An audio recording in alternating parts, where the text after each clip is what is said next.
What up? What up? Sam, I see you. What's good? Ronnie, what up?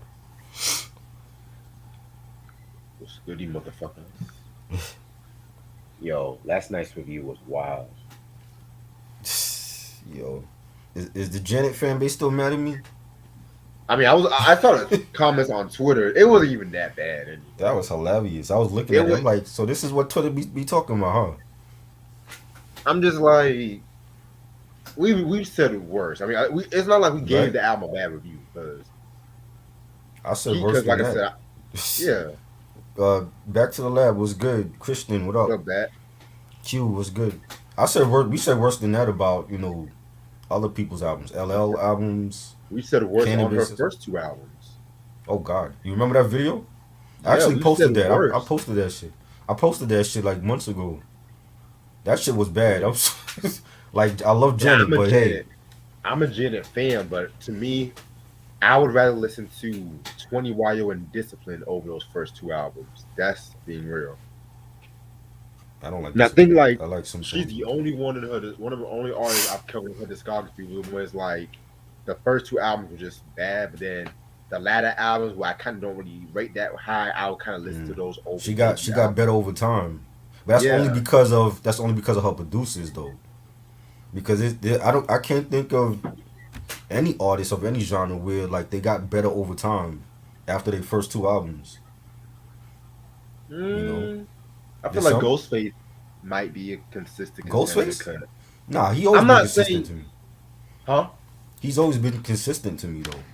Yeah, but He there's has believe it or underrated not, albums. there are some people who would say like they will listen to Fish Scale over Iron Man. They will listen to Wow, certain albums over than because he's just that his discography is just that good. I Believe never heard me, that. people. Yeah, Hell, he even has. one person said Bulletproof Wallet was like one of his favorite Ghostface That's my albums and favorite. shit. That's one of my favorites. After the first two is Bulletproof Wallace for me.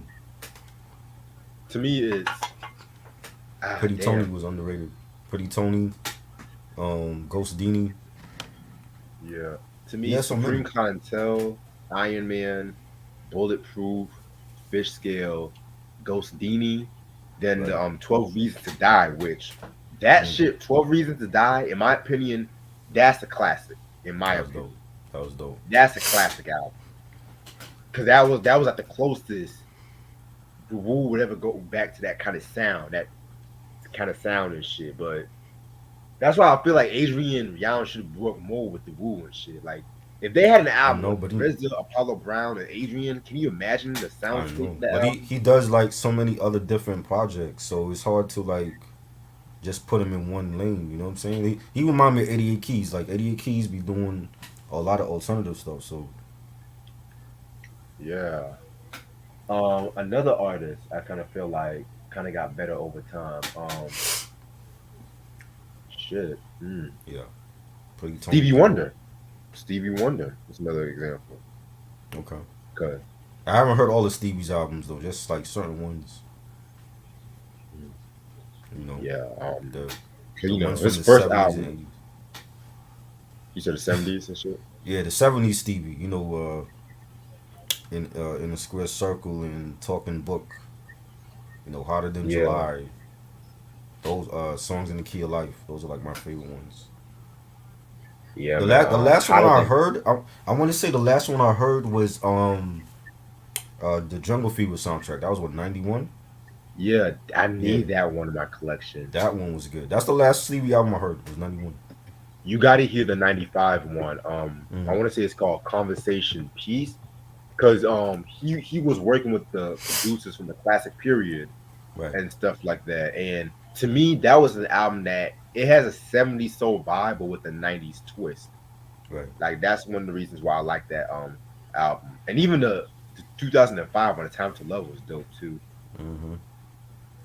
I didn't hear Shame, those though. yeah. They had that song What's the Fuss. Love that fucking track. Prince and N Right. Vocals on that track too. Shit, you got Prince and En Vogue on the whole album with him. Yeah, like I said, Stevie, he got some heat though. Stevie got some heat.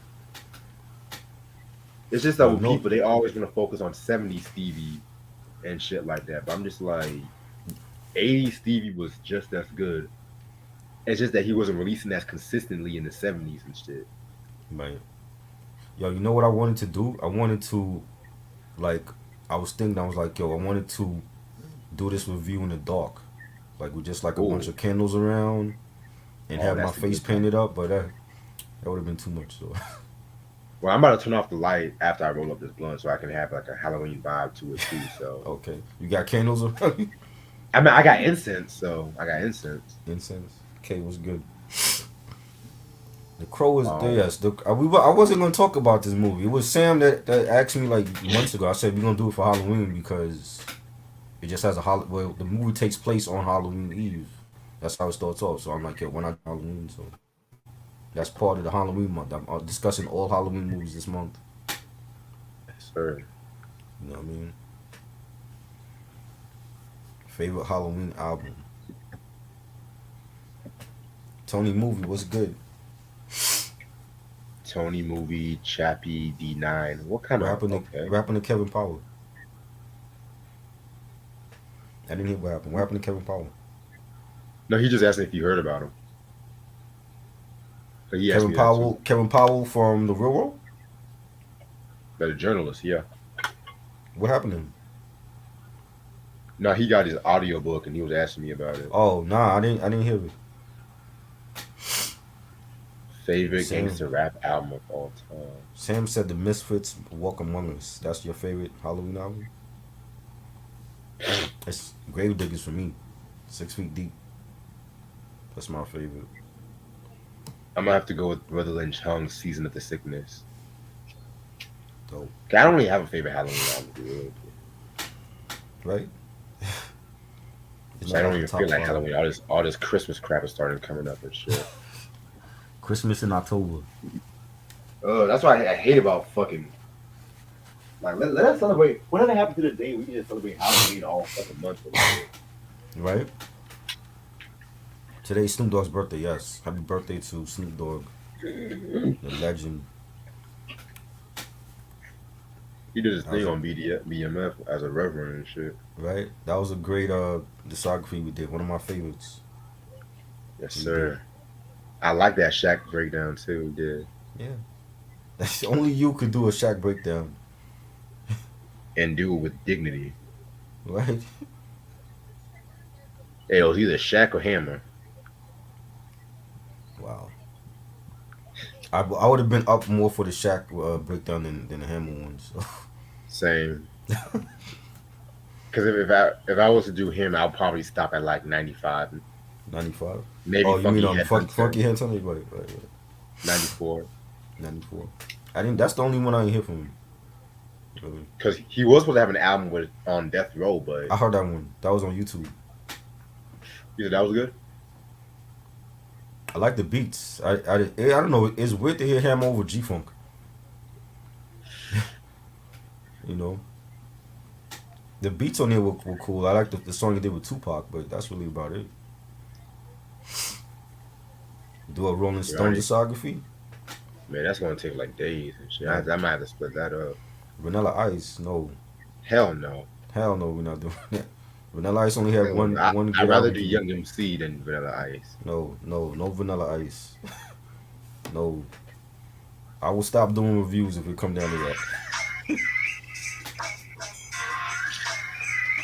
You know what I mean? Top 3 horror films all time. The Exorcist, The Conjuring, and Nightmare on Elm Street. That's my favorites. Exorcist, Nightmare on Elm Street. Probably Orphan. You love that film because you mentioned that before. Yeah, that movie was good. You liked it. Movie was good. Yeah. You want to see part 2? I'll think about that. I think it's coming out next year. I want to say they dropping part 2. Yeah, Young MC, his first album was okay. I don't know about that. You didn't like it? I never really That's liked the only Young. I never really liked Young MC either. I just how I listened to him. That's the only Like, Young MC album I have. I didn't bother buy his other shit. That's the first one. That's it. Misery. Sam said Misery, The Shining, and Cavi. I love. That's a classic. Definitely enjoyed Cavi. I wasn't a fan of The Shining though. I think it's overrated. I never saw Sean. It should be. I want to say it's still on Netflix. I saw it on Netflix like many years later. I did not like it. It's not one of my favorite Jack Nicholson films. Misery was good. I think that's more like a thriller than a horror. But Cabby was great. I love Cabby, man. That was a great film. That was the one where that girl was covered in blood, right? Sissy Spacek. Yeah. Yeah, that was a great film. How do you feel about LL vs Buster? Any one of I them. mean, LL, Missy. You don't like LL for Buster? no. Who would you put against I mean, LL? it'll be cool. I mean, I like LL, I like Buster, but I don't know. I'm more for Buster and Missy, maybe. I think Missy definitely can compete with Buster. I don't know why people feel like she can't or she ain't got the catalog. Remember this woman started out not even an artist. She was a songwriter. She was writing hits for other people, Gina Thompson and SWV and 702. You know what I'm saying? And then she decided to be an artist. Like she got the catalog, she got the remixes, the features, everything. To me, dare I say, Missy Elliott discography is better than Busta Rhymes discography. You Because said Missy. yes, because there has not been one Missy Elliott album I did not like. I think all her albums are great. Whereas Busta, when we get to the 2000s and we reviewed Genesis, It Ain't Safe No More. I didn't care for those albums. It Ain't Safe No More to me was one of his worst albums. Oh God. You know what I'm saying? Did not like it. Back on My Bullshit, did not like it. Genesis was okay. It's not great. Missy, during that time, she was still dropping hits. Under Construction, that was a dope album. Like she had hits off of that album.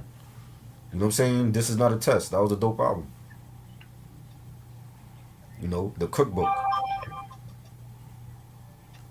I think Missy could definitely compete with Buster.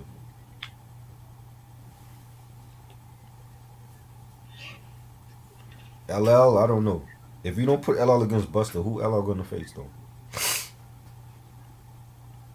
I I'm don't gonna do even like think. a LL versus Jay-Z for the Rock and Roll Hall of Fame since they're both inducted. Yeah, Jay Z will beat him though. LL, I don't know, cause I even when feel his like he'll give discography, a. his shit fell off I feel too. like he'll give Jay a run for his money. I mean, it might be equal, but I know You think LL's not so? gonna play the. I know LL's not gonna play the shit that we like. I'm gonna be real. What you mean? What is he gonna play against Jay? He gotta have to play I Need Love and Hey Lover and Yeah, he's gonna play that, but he ain't gonna play like the 14 shots shit. why not? He Maybe. got to against Jay Z. Maybe if you battling Jay, you gonna have to play some joints off of that album. And he's not Kane. But LL has a better discography than Kane. I didn't like that the fact that Kane only used two albums and he totally ignored Prince of Darkness and Looks Like a Job for and Daddy Song. I'm like, he could have won another album. He got joints from those albums. You know what I'm saying? Like if you notice, like you look at his set list, most of those joints was from the first two albums, and he had the joint from the Juice soundtrack and the Lean on Me track. KRS spread his shit out. Like he had joints from the BDP albums and solo stuff. Yeah, that was my You only guy can't do about that. Kane shit. Like it was just mostly the first two albums, a little bit of Taste of Chocolate, doing Juice soundtrack, and then Right. That was it was it. just like, yeah. But if he had used joints like Stop Shamming or how you get a record deal, I thought for sure he was gonna play that. He ain't play that joint. That was the one I really wanted him to play. That joint is Hell, fire. even Why he Show and not? Prove. Right. From Daddy's Home. Or I thought he was gonna play that for sure. Or in the PJs. He didn't play none of that stuff. Well, I Prince of knew in the Darkness. PJs. Prince of Yeah, I Dark. You knew. had Busta Rhymes there. You could have brought Busta Rhymes on stage and do Come On Down. You know what I'm saying? Because remember, it's Q-Tip and Busta on that song. He could have played Get Busy. I'm like, But he totally ignored his other albums. But you gotta remember with that Buster verse, he was going through a bad time around that time because I think his son died when he did that verse too. So It's still fire. I feel I like didn't even Tip know kind of that. outshined Buster on that one. I didn't even know he lost a son or whatever. But shit, if LL faced Jay Z, you got to play every album because I don't think he got enough for Jay. I don't think he got enough. I think I don't know who the hell you put against L. Even with Buster, I still think Buster could beat him. L too, like L's discography fell off in the 2000s. A lot of these artists' discography fell off in the 2000s, yo. It's like they couldn't adapt to the sound and the times back then. Because like with the 2000s, man, they were trying to go for that. How come? Because that was when hip hop was really being accessible and shit like that. And what Puffy did was, And you know what happened? It was like all them cats fell off, and the South came in, and the South got big, yeah, and then 50 Cent came out at the right time, and Kanye West. You know what I'm saying? Because really, when you look at 50 at that time, like he was really the only one from over here that was selling records. It was only him and Jay was like still like retired, kind of. You know what I'm saying? Like 50 was really running shit over here. Everybody else was gone. Like we didn't have no Q-Tip, we didn't have no LL. LL was dropping crap. You know what I'm saying? Kane wasn't nowhere to be found. yeah. You know, Kane, man, after Veterans Day, he was just that like, was fuck it. it. That was it. He did a couple features here and there, but he still didn't do like he had features with other artists that he didn't do. He did a feature on He did Big Afu L. Ra. Yes, Big L right. I like that joint. I didn't think he was gonna play that. I was talking about the Afu Ra feature on Life Force Radio. That was a dope feature. He didn't even play that joint. I remember that joint too. You know what I'm He saying? should have done the feature with UGK when he and him Right. UGK Right. and Cooley Rap. I'm like, yo, Ronnie said LL versus Curtis Blow. nah. LL will watch Curtis. Curtis ain't got enough. He ain't To be got enough, honest with man. you, Curtis just got that one classic album, Christmas Rapping, and then he has like a few songs here and there. He didn't really. Nori against Beans, I don't even think Nori got enough for Beans, yo.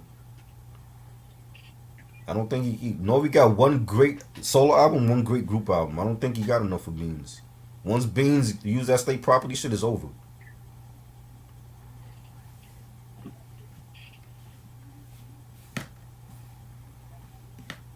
I don't know. I don't know. I don't know who you got. I think Missy and Buster definitely should happen. I don't know about LL. I don't know who you put against him. I really don't. What I'm gonna about mention what one more about him before again? Huh? Huh?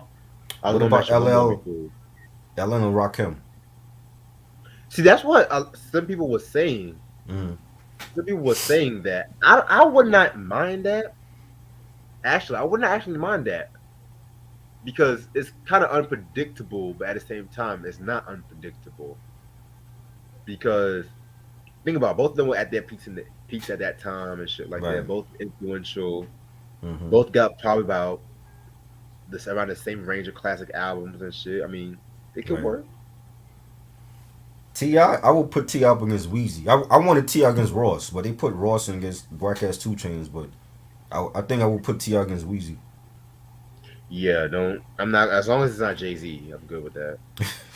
Nah, Jay Z still will win that. But the thing about Ti, it pisses me off. You talking about the East Coast, don't want Mm. that with the South. Busta Rhymes wanted to battle Ti. Right, and he What the didn't. fuck's he Ti. doing? What about Juvenile against Ti? No, That might actually work. Juvie got hits. Juvie got hits. Niggas He be got sleeping on hits. Juvie. They do. He could do a versus now. He got hits. I hear nobody mention Juvenile. To me, I kind of want Ti versus Ludacris, but they put Ludacris that whack ass one with Ludacris and Right, Nelly. right. That would have been better too.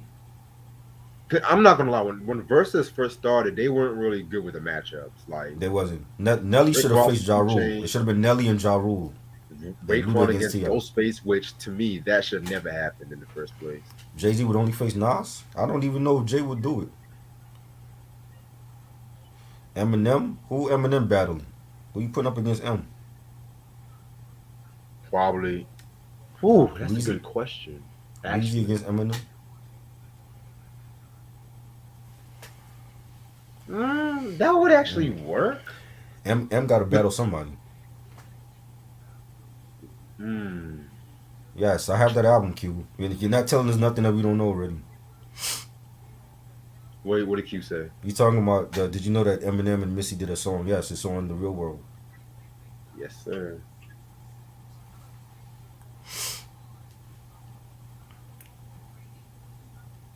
Favorite East Coast album?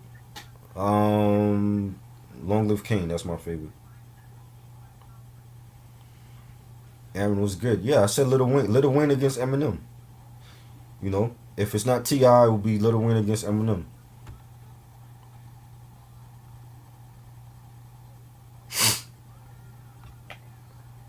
Yeah, you got a lot of spams here. Yeah, They blocked. you see that shit?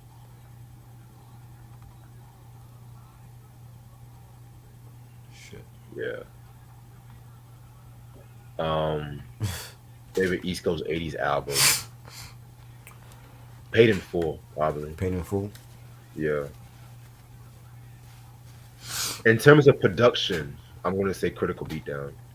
My bad. I think I blocked K by accident. Sam and Ronnie, y'all are my moderators. When y'all see spam, y'all block it, yo. Yeah, I was trying to look out for you too. Reg, I thought I gave Reg a fucking wrench. I didn't give you one. No, Well, you I were thought I gave trying to you. give me one, but we had some issues with it. Remember? No, you was trying to give Sam one. Remember? You was trying to give Sam one. Oh yeah, I was trying to give Sam one, but yeah, I was the one having the issues. Say something. Say something in the chat so I can make you one. I thought I made you one already. You and Ashley. K got blocked by accident. My bad, K. You say you want me to say something in the chat? Yeah. All right, cool. Little Wayne and Eminem. Little Wayne and Eminem. I mean, cause they did joints together. Oh, Who is shit. spam? Spam is when you got unwanted motherfuckers on here that you want to block.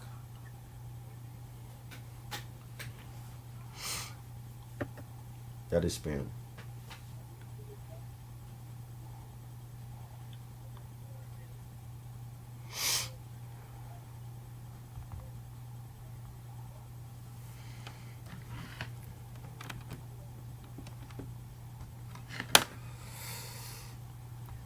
Okay, I typed something in there. I don't even see it. Oh, I do got a wrench. Oh, you got one? Okay. You got one. I know I gave you and Ashley one like last year or some shit, yo.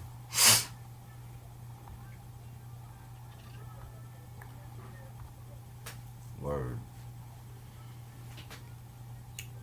I don't know, but LL, I'm still trying to figure out who's gonna battle LL. Rakim? What about Coogee Rap if he wanted to do it? Hmm. Maybe. Yeah. If he wants to do it. I don't think he wants to though. Fuck that.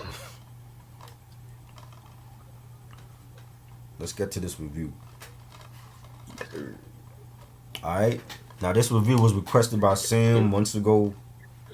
And I wasn't sure if I was gonna do it, and I said we're gonna do it for Halloween because it is a Halloween type of film. And I don't see nobody talk about this film, even though to me it's a classic. And we're gonna talk about The Crow today. This is the DVD. I love this cover. I know it's on Blu-ray and 4K, but I kept this one because I love this cover. Like this cover, this is like the actual movie poster, and this is the 2 disc set. It came out in I think 2000 when it came out. So you got like the actual movie and the special features. You know, there's like a couple of deleted scenes, and you know they got extended scenes with like certain clips in the film, production stills and all that. You know, of course we gotta talk about Brandon Lee, the great Brandon Lee, the son of Bruce Lee. Grew up with his father's karate films. Great person. Brandon Lee, when he was filming this movie, he passed away. Well, they accidentally. A lot of people say it was on purpose. We'll get to that. The Crow is from a comic book series created by James O'Barr, and this that story was about a guy's fiance dying by a drunk driver. They switched it up for the movie, and the actual movie came out in 1994 from Miramax Films. I remember when this film came out. I seen the trailer for it, and just like that trailer was like real dark and gritty, and there was a lot of action in it. Some sad moments, and from the moment I saw the film, it was like, yo, like this was a very dope film, and I've seen it so many times over the years, and every time I see it, it's like I learn something new from it. And it's starring Brandon Lee and Tony Todd. He was one of the Tony Todd from Candyman. He was one of the cast members. Um, Trying to forget. I forgot the other dude's name. The one that played the villain. There's like so much shit here about this film. I know Reg, you recently saw it. Like, what did you think? Your initial reaction? Okay. Well, the movie was actually pretty good and stuff like that. You know what I'm saying? Very dark, very gory. Right. I don't know too much about like Brandon Lee. I mean, this was like his only movie that he did. No, he's done other films, but this was I've seen his other films on cable. It was crap, but Oh shit, this was like his last film. But it was like he saved the best for last, so to speak. got you. You know, yeah, he's done other films. It was like B-rated shit though. Like I've seen it like on cable back in the day, but I couldn't even tell you the titles of those films. But there was nothing like how this film was. Like this film was just like he left his mark on the industry when he did this film. Definitely. Like the story was just about Michael Wincott, yes, he played Top Dollar. Top Dollar was the villain, and he had like a whole bunch of henchmen. He had a dude named Fun Boy. He had a dude named Ting um, Tintin, and of course they all got demolished by the Crow. We'll talk about that. But yeah, but I have some issues with Top Dollar's character though. same. You know what I mean? I had some issues with that, and it has to do with not only the dialogue, but the the the time that this movie came out too. I think that played a part. But go ahead, my bad. I just wanted to say that. Yeah, I'm gonna get to my thoughts on Top Dollar, but Mm, I felt like acting wise, I loved whenever Ernie Hudson's character and Brandon Lee's character did scenes with one another, right, Ernie and I Hudson. love like there was one scene where it's pretty much he was like very vulnerable and stuff like that. I think he kept thinking about the rape with Shelly and shit. Like, you don't mind if I drop spoilers and shit too, right? No, yeah, okay. Okay, okay, Everybody should see this movie already. So, okay. Because I know how some people haven't seen certain movies, so yeah. mm, So yeah, it's just like I do admit watching the story for the movie for the first time. The story was kind of about how he became like the Crow. I don't know if it was just the effects, but I kind of got a little lost in certain parts and shit mm, like that watching it because, like I said, it's like I'm never really used to Crow and all that shit too. But so the Crow pretty much bit him or something like that after he realized that Shelly got raped, or no, you know what? Okay, um, it started off Halloween Eve, a Devil's Night. That's the same thing that they do in Detroit or whatever. yeah, And um, he his what you call it? Top Dollar's people, they murdered Eric, and they shot him, and they threw him out the window of his the house, and they raped and tortured his fiancee Shelly. Cause I don't think he married Shelly. He gave her the engagement ring, but he Yeah. didn't marry her yet. Okay. And the whole lore of the Crow and how he comes back, that's all within the novels and stuff. They didn't really expand on it in this film. But That's the comic books and the novels expand on, how he came back. But he comes back from the dead. You see like that scene with the little girl and at the gravesite and the crow on top of the tombstone, and then the crow is like picking at the tombstone or whatever, and then he wakes up like he came out of the grave or whatever. Um, I forgot the girl's name. The girl, the little girl, Shelly was taking care of her, cause her mother. You remember her mother was a hooker. She was strung out on drugs. You know, Eric Draven, Eric actually found the mother with Fun Boy at his apartment or whatever. So yeah, they don't explain about how he came back to life and all. I think they did that in his other sequels. I seen like those sequels years ago, but they were terrible. But I think they expanded on that in the sequels though. But they don't tell you how he came back. It's just that he came back from the dead. He was out for vengeance, out to find who murdered him and Shelly. And you know, he was just reborn. That's how I took it. He was like reborn. The crow he had powers because of the crow. You know what I'm saying? Like you remember in the scene later on when Top Dollar and his and Bay Link's character, I forgot the Oriental chick name. When they took the crow, remember when they took the crow? They lured him into the church and they took the crow and then end up shooting him. He actually yeah. felt it. He didn't feel nothing before then. So all the power is from the crow. So you Okay, got understand now? So the crow gives him his power. you. Got you. And Okay. it's also like his sidekick. It's like it can distract other people and like that's what he did. Like when he killed Tintin, the crow distracted Tintin so that he can kill so that Eric could kill I love that Tintin. part. Yeah. Tintin, that was a dude that The he black he dude. got killed when he was fucking that girl, right? No. That the black dude was Tintin. Damn. The Okay. black dude, yes. Remember he was throwing the knives at him and all that?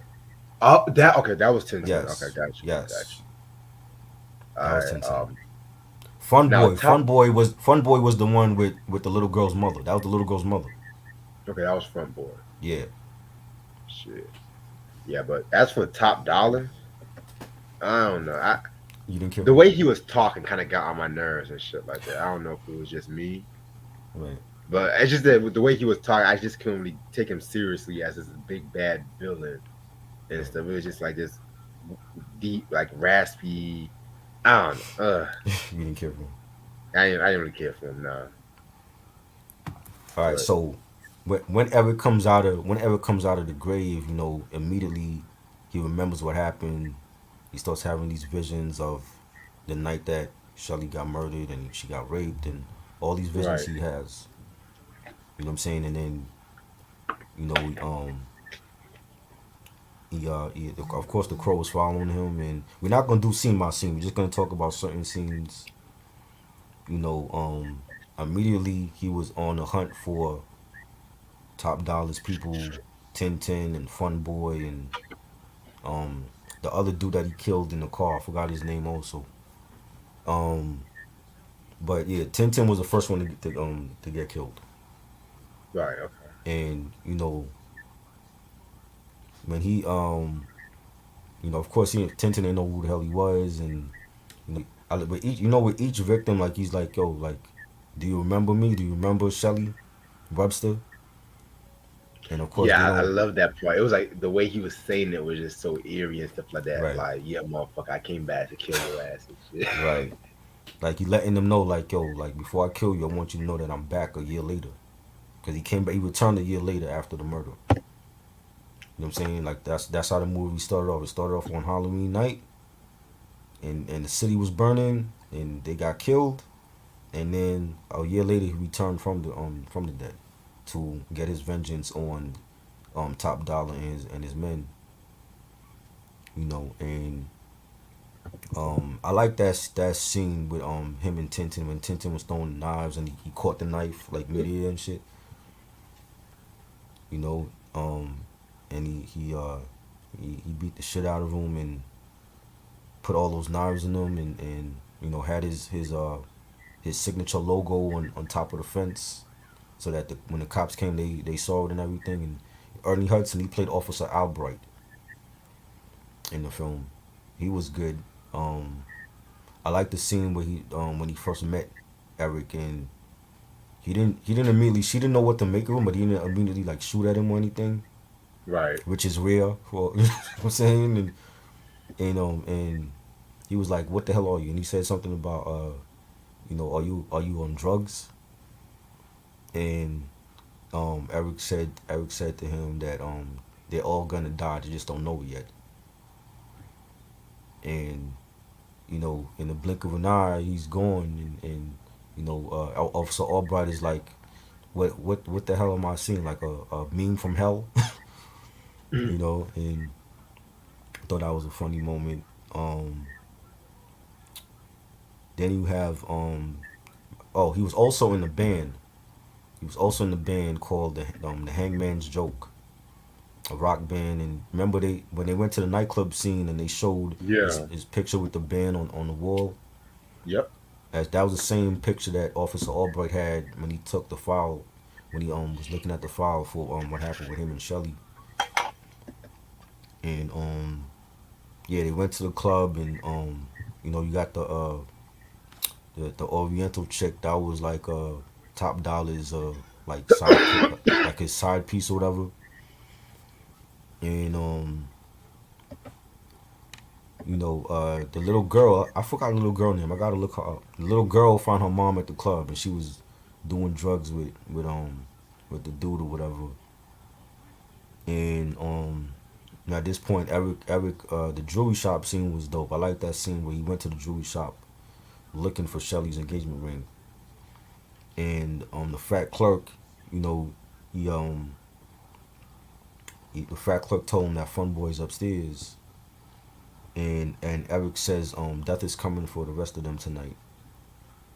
And then like he beats up the clerk. He finds the ring again. Like when he found the jewelry box with the engagement ring, like he started having visions of him and Shelly and all that, and happier times or whatever. And you know I like the line he told before he left. He told the clerk, is that gasoline I smell? And then blows up Yep. the whole jewelry shop. And when I seen that scene, I'm like, yo, now in reality, if he was still, the clerk was trying to get out through the back door. In reality, he would have been dead. I'm like, how is this dude still alive after like that whole jewelry shop is blown up? That is That true. part, what I'm saying? That part, I'm like, that wouldn't have happened in reality. He would have been dead already. You know, but that was I remember seeing that scene in the trailer. That was a good scene. Um, you know, the Fun Boy scene, like he was picking off each one from Top Dollar's crew. Fun Boy, Tintin was first, and he went after Fun Boy. He found Fun Boy and killed him, and he also found the little girl's mom that was the hooker at the club or whatever. And then he takes it to the bathroom and like grabs her and like grabs her face and shows her like he said something to her about mother is something of God, and then like you see like all the morphine dripping out of her veins or whatever. Yeah. And then he tells her like your daughter is in the streets waiting for you, go home. And then she goes home. It's almost like she saw like the face of Jesus or something. She goes home and with I think that like the next morning she cooks breakfast with a little girl or whatever. you know um that was a good scene. I enjoyed that scene. um the scene where Eric and Officer Albright first meet, I enjoyed that scene because it's almost like they were forming a bond. but he didn't really know what to think because he thought he was like looking at a ghost. And Eric, like he realized Eric wasn't a ghost. Like he went to his fridge, he took some beer out. He gave him the bottle of beer. He sits down and he's like telling them, he's asking the Officer Albright what happened that night, like because he don't remember what happened. And you know, Officer Albright is telling him like, yeah, like I was in intensive care with Shelly for like 30 hours before she died. And she hung on for as long as she could, and like he went to like hold his face like so he can like envision what was going on, and he realized that the officer was telling the truth, that he was with Shelly when she passed. And that was a good scene, like just from there, like you already could tell like they were forming a bond. He wasn't bugging out that he saw a dude that he thought was dead, and he actually was dead, but he came back. He wasn't tripping out over that. Right. um you know the other character, the one that he tied up to the car, and then like he set the car, like he put dynamite in the car and it blew up. I forgot his name, but I've seen him in other films though. And that kill I enjoyed. That one was a dope kill. Before he died, he recognized him though. He was like, I know you, but you're not really you. You're somebody else. And yeah, that scene was good. And then like the scene after the car goes into the water and blows up, and then you see like the whole outline of the crow in the fire. I like that Hmm. scene. That was like an iconic scene. Um, when he finally like there's a scene in the film he where Shelly was like walking, like she was like skateboarding in the rain, and there was a car. She was like in the street, I think, and there was a car coming, and Eric was there, and he got her out of the street, and like he didn't want the little girl to see his face, so he was like turned, like his back was turned to her, and then like she was trying to see his face, and then he said something about like when she was crossing the street about it doesn't always rain or something like that, and she turned around and said Eric, and then he disappeared, but then like she actually saw him again when she went to the house. She was looking for him, and she was like, yo, fuck this shit, I'm out. And then he's like, I do care about you. And then she turned around and ran to him and hugged him. That was a touching moment in that film. And I know they were that she and Eric was close because Shelly was always taking care of her. So while her mom was out hoeing and doing drugs, Shelly was the one that was taking care of her. So she was close with Eric too. Right. And Eric gave her the Shelly's engagement ring. Like he had like a necklace he made out of it, and he gave that to her so that she can remember her by. And that was a touching moment. Um,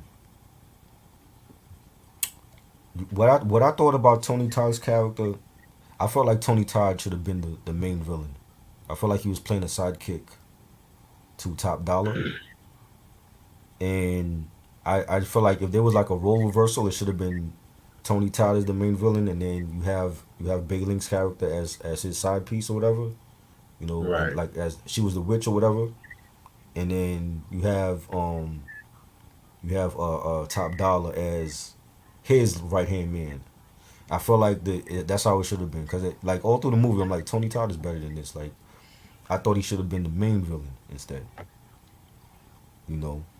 Um, but Top Dollar end up caught. He learns about what's been going on to his people being picked off one by one, and he calls for a meeting with his peoples, his gangsters, and Eric, one of his people, like the dude that actually survived um the other murder that Eric did to the guy in the car. The other dude survived or whatever. So he goes back and tells um uh Top Dollar about it, that he saw this dude, this vigilante, and they want to take him down. So he calls the meeting with his gangster friends and all that to go after this Crow guy. Hmm. And Eric actually shows up there, that was one of the coolest scenes. That whole action scene with Eric showing up and they all trying to shoot him down and they missing and he's taking out all the gangsters and it's basically like bullet. It's basically bullets and money flying in the air. You know what I'm saying? That was a cool scene. I think that's one of the best scenes of the film. And Skank, that was his name. Skank went back and told Top Dollar that about the vigilante guy, and he grabbed Skank right before he killed Skank and threw him through the window. He told Skank, it's not a good day to be a bad guy, and he just threw him through the window and he falls to his death. And the Bei Ling's character, she had a fascination with people's eyes. Remember, she was in the bed Yeah. with Top Dollar, and she's like looking at the other naked girl next to them, and she cut out her eyeballs, and she did some Uh, kind of like magical thing she was doing with like the eyeballs, and she had like fire in the eyeballs and shit, in like a big ass cup or whatever. hmm And somehow what I wanted to know is how did they find out about Shelly? I mean, how did they find out about the little girl? Because they knew that the little girl knew Eric,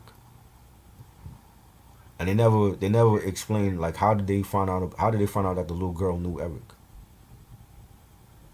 That's a good question. 'Cause that was the one part I got confused about too. You know what I'm saying? I'm like, how did they put two and two together that the little girl knew Eric like that? Because they set the trap by kidnapping the little girl. They set the trap so that Eric can come to the cathedral so that they can take him down. But they never explained how Top Dollar and his crew knew about the girl knowing Eric. Unless people were like telling them that yo, like I seen a little girl with Eric. They friends or whatever. Maybe somebody on the outside like seen them together. But that's what I was assuming. Sam said I thought it was heroin. I mean, what you talking about? Like for the little girl's mom, it was some drug she was taking. I thought it was morphine. It might have been heroin. It was some drug that she was taking. Um, and yeah, so they lured him into basically they lured him in a trap, and Top Dollar ends up shooting him, and they found his weakness. They knew it was the bird, and Bailing's character, she ended up grabbing the bird, and um I think what's his name? I think Tony Todd's character was gonna shoot the bird, and just when he was about to shoot the bird, Officer Albright came in and started bucking at them. So then you have like a gunfight going on in the cathedral, and Eric is already shot, and he runs for cover. You know, you have at some point Bailing's character got the bird, and again trying to lure because they know that that's his weakness, trying to lure Eric so that they can kill him. I like the part where the bird actually like pokes out her eyeballs. Since she had a fascination with eyes, he's like, "Yo, I'm gonna poke out your own eyes," and she falls to her death. And they end up going on the rooftop and having a big, plot finale on the rooftop. A big fight with Eric and Top Dollar, and then you know Shelly not Shelly, the little girl goes on top of the roof with them, and she starts to slip off the roof, and Eric trying to save her. He has his back turned to Top Dollar. Top Dollar takes a sword and sticks and stabs Eric through the back, and he still was alive. He still was able to turn around and grab Top Dollar's face and says like, "I got something to show you," and he grabs his face, and the type of visions and the suffering and torture that Shelly went through. That's what Top Dollar was seeing, and he ends up falling off the roof to his death. Sarah, Right. yes, the little girl is Sarah, yes. So yeah, Eric went on top of the roof to save Sarah, and yeah, I thought it was that was I would have loved to see like a better, not a better death, but more of a fight from Eric against Top Dollar. I mean, Eric is at this point he's immortal. You know what I'm saying? Right.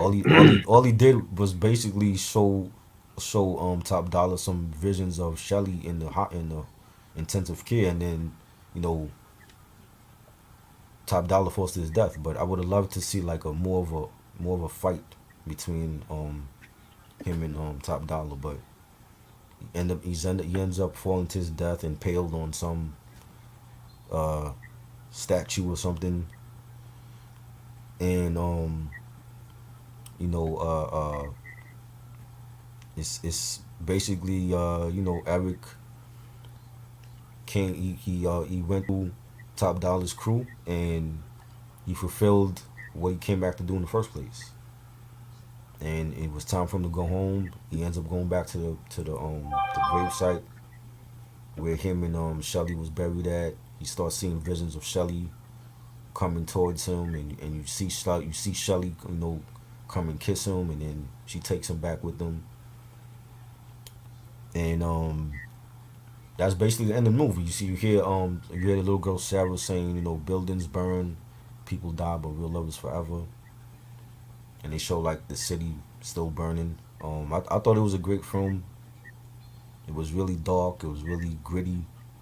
I loved the whole atmosphere of like the rain. It was raining a lot throughout the whole film, and it was like a desolate city, abandoned buildings, burning buildings and stuff. Um, it was shot great. I think Brandon Lee and Ernie Hudson were like the stars of this film. Like they carried the film in I terms of agree. acting. I did not like uh, Top Dollar, the guy that played Top Dollar. What's his name again? Michael Wincott. I did not like him, and I've seen him in Yeah. other films, but I didn't like a lot of his dialogue was corny to me. Um, like I said, I feel like there should have been a role reversal. It should have been Tony Todd character being the main villain, and then Michael Wincott playing Top Dollar should have been like his right hand man, and then you got the Oriental chick, Bei Ling. She could have been the sidekick for Tony Todd's character instead. But yeah, I did not care for Top Dollar's character. I didn't think he was menacing enough, like to be like a kingpin of the city. I've seen other kingpins before that were better than him. Like if you ever seen the Daredevil show with Vincent D'Onofrio playing Kingpin, he was a better, more menacing Kingpin than Top Dollar was to me. You know what I'm saying? I don't know how people feel about Top Dollar in the movie, but I didn't think he wasn't a convincing villain to me. Um, but I thought Bei Ling's character should have had a larger role also. Like we knew she did some type of magic, but they didn't really focus on her. They just focused like, oh yeah, she was screwing Top Dollar. That was his, she was down with the crew or whatever. That was his piece or whatever. But I think she could have like a larger role in the film. Well, at least given more lines because she didn't really say too much. Um, but it was great. The Crow was like a hero from the rose. From that rose from that he rose from the ashes to fight vengeance and fight for justice, and I dig the whole goth look. It was the soundtrack, like Sam said, the soundtrack was amazing. I loved the soundtrack went with the film. It was definitely a great film and definitely a classic, man. Like it's a shame what happened. I know um I posted in the descriptions that there's like a couple of links. People have their theories on how Brandon Lee passed away. Some say it was an accident. Some say it was meant to happen. You know, there's stories about one of the prop masters on the set. He didn't clean the gun right that they used with the blanks, and he still left like gun residue in the gun, and that was how Brandon Lee passed away or whatever. But Mm. who knows? I don't. You know what I'm saying? I don't think anybody. I mean, somebody knows the truth. I don't really think. People have their opinions on what happened. It's a shame either way because he's not here no more, and he was great in this film. And this film to me is still the best one in the franchise. Like I've seen, like I said, like I told you, I've seen the second one. I've seen the one with Edward Furlong. That was bad. I don't Right. think any of them after this first one will ever be good. Like this was the only one and only one that was good. There was a TV show. I never even saw the TV show, but this is definitely a classic. It's definitely a classic. It has that gothic Halloween, horror type of feel to it. I love it. You know, um, Sam said the Cure, Burn, Stone Temple Pilots, Big Empty, Dead Souls, Joy Vision. I guess that was all on the soundtrack. Yeah. Dope, dope. I heard many good things about the soundtrack too. So Have you ever heard it or no? not all of it. It was a while back though. What did you think? What's your final thoughts on the film? Personally, I love the movie. You love it. Definitely a nice horror movie. Um, like I said before, I'm going to stay away from the sequels and shit too because I feel like they're just going to be a waste of time. Mm-hmm. This movie is definitely captured that Halloween feel to it. Mm-hmm. Rest in peace, Brandon Lee. I felt him and Ernie Hudson were, like you said, the stars of the movie. So I'm gonna give this 5 stars. A horror Right. classic, and I can see why people call it a horror classic. Yeah. Right. And yeah, it was directed by Alex Proyas. The budget was 23 million and made 94 million at the box office. It was released May 13th, 1994. It did take place in Detroit because Detroit has Devil's Night. That's a real thing that happens in Detroit every year for Halloween. Yeah. I kind of figured it was Detroit. 'Cause I was like, well, Devil's Night that's only in Detroit. You know what I'm saying? But you didn't That really get that. Like it felt more like it was like New York City or something like that than yeah. That's Detroit. why D12 named the album Devil's Night too. Right. Oh, because of the movie. Um. Well, I heard about the Devil's Night in Detroit. I just figured that's why they did it Right. as a homage to that. You know. Right. Right. Yeah. Yeah. Micah. That was Tony Todd's name in the film. Not Micah. It was Grange. Micah was Bayling's character name. Yeah. Um. But yeah, this was great, man. Like I definitely enjoyed talking about this. Sam said, "Have you seen Natural Born Killers?" Yes, I saw Natural Born Killers like way back though, like back when it came out. I haven't seen it since then. You ever seen that film? Never seen that one. That's with Woody Harrelson and Juliet. I think Juliet Lewis was in it. With Julia Lewis. Yeah, Got you. that's a '90s film. That was a good one too. Woody Um, Harrelson, he played like a serial killer in that movie, right? yeah, him and Got you. Juliet Lewis. Yeah, that was a good one. Yeah, I saw a promo of that like on YouTube like once, but Um, Let me get to some other questions. Aaron said, "Have you all seen the other sequels?" I saw the other sequels. I didn't think they were good though. The second one I saw, I didn't like that one. Like I said, the one with Eric Furlong, I think that was the third one. I didn't like that. I know there was a rumor, and I mentioned this before. There was a rumor back in like the early 2000s that they were doing a Crow remake with Eminem and DMX, I heard about and that too. for some reason it never got made. But this is like after, I think this was like after 8 Mile came out, and the success of 8 Mile, Eminem started getting more movie offerings or whatever, but he wasn't taking them. Like he was getting like I heard even 50 Cent had mentioned that like he was getting movie roles, but he wasn't taking them. And And yeah, I don't blame him. the movie for Southpaw. Remember Southpaw? That was a boxing movie with Jake Gyllenhaal. That was supposed to Yeah, be Eminem in that film.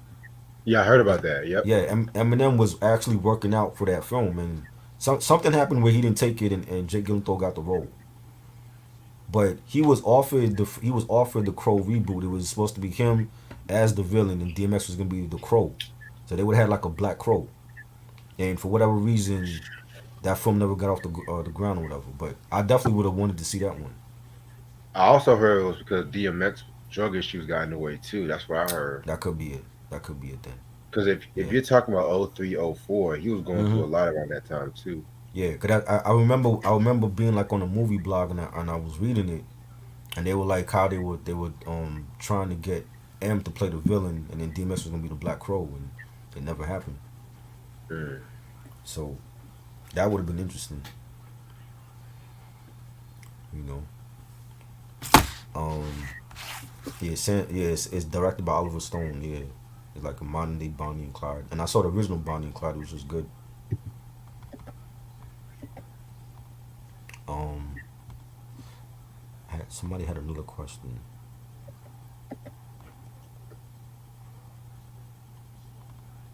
Oh yeah, y'all still talking about Beans and Nori?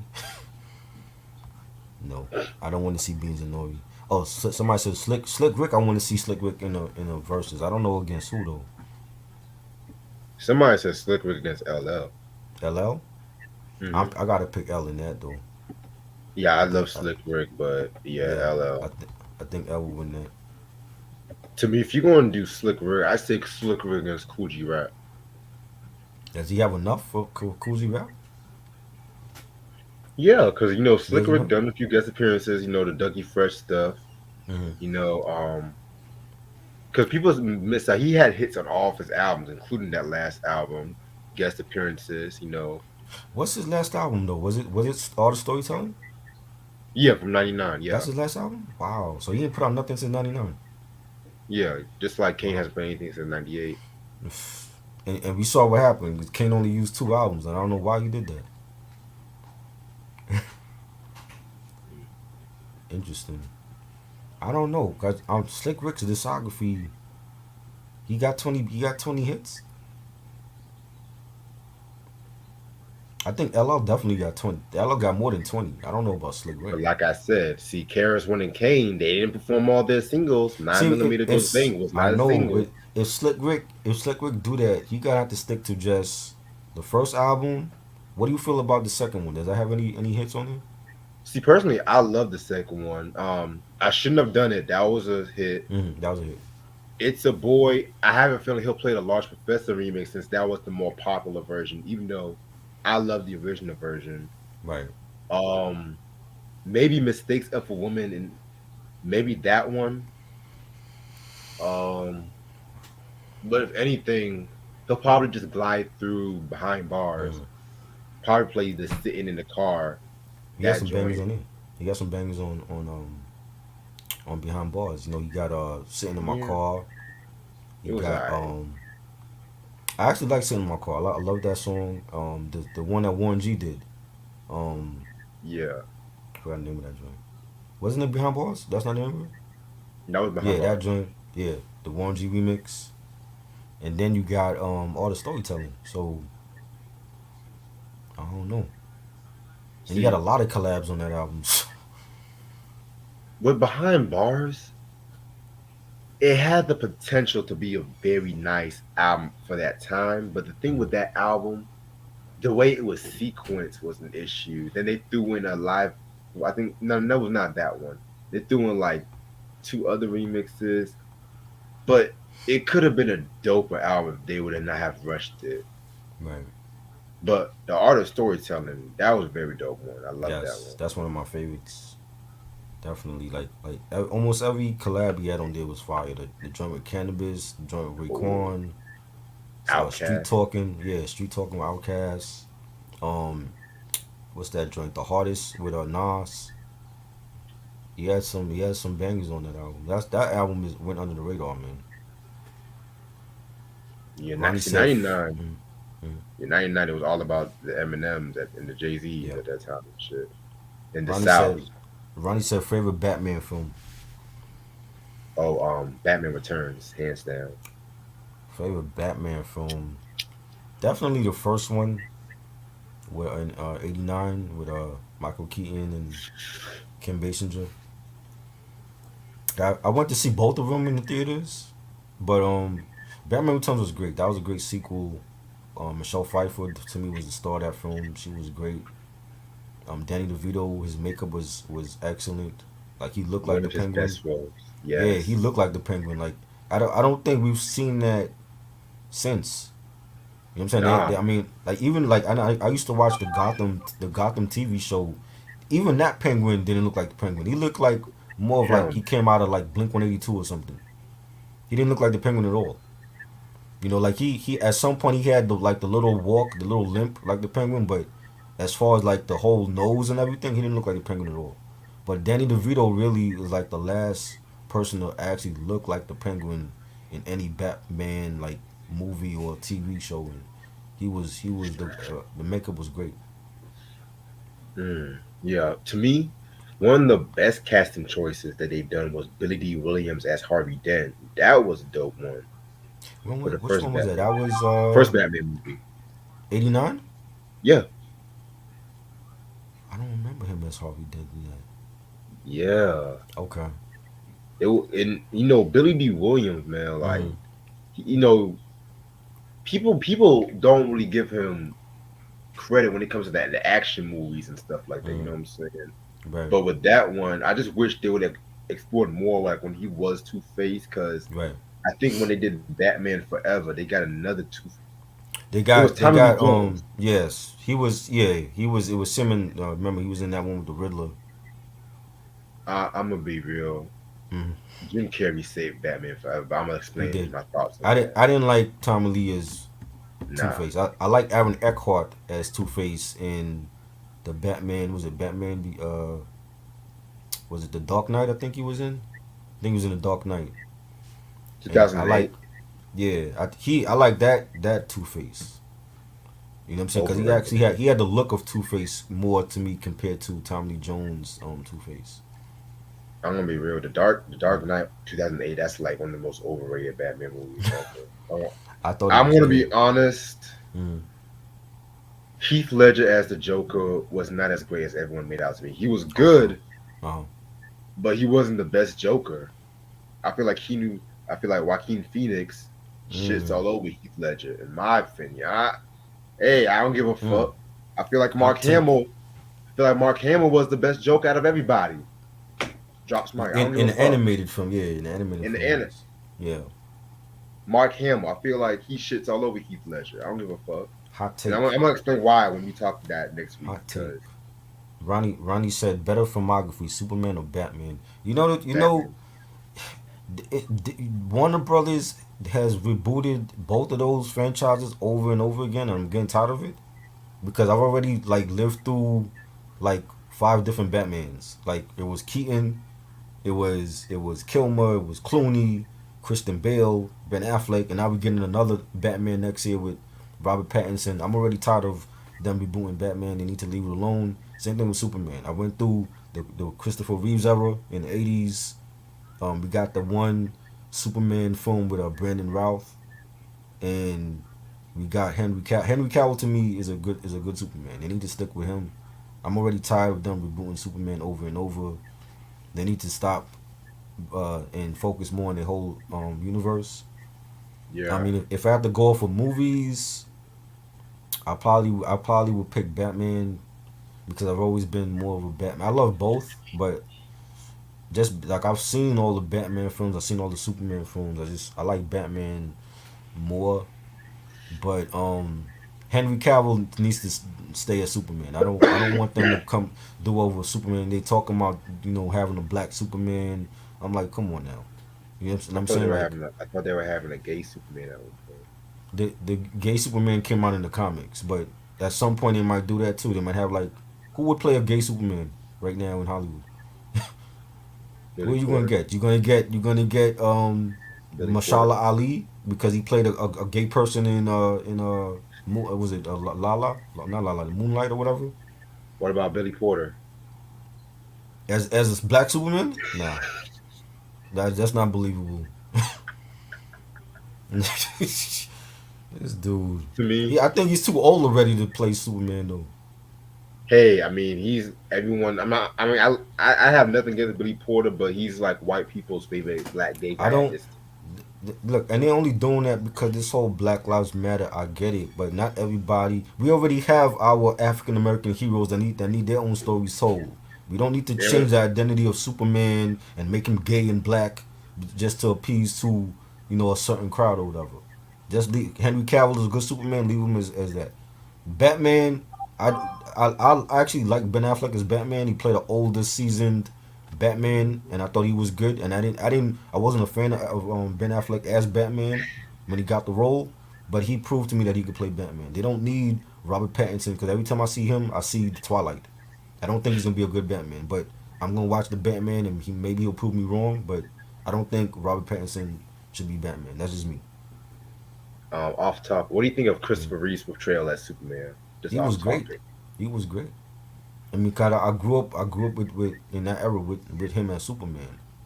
You know what I'm saying? So then it's like once he couldn't play the character, and then they gave it to Brandon Routh or whatever. I didn't care for that Superman film.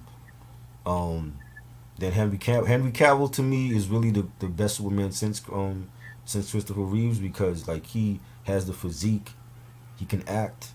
You know the movies. You know, Man of Steel was a great film. I love that film. Um, Batman and versus Superman, that was more Batman themed. You know, they made Superman look like soft in that film.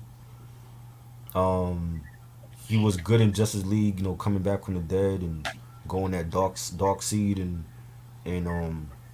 and Steppenwolf. But they need to let Henry Cavill keep growing with that character. Let him do more films as Superman. I think he's earned it at this point. Mhm. You know. Um,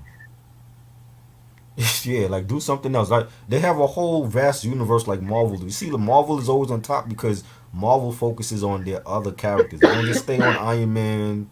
They don't focus just on the Guardians of the Galaxy or you know the Hulk.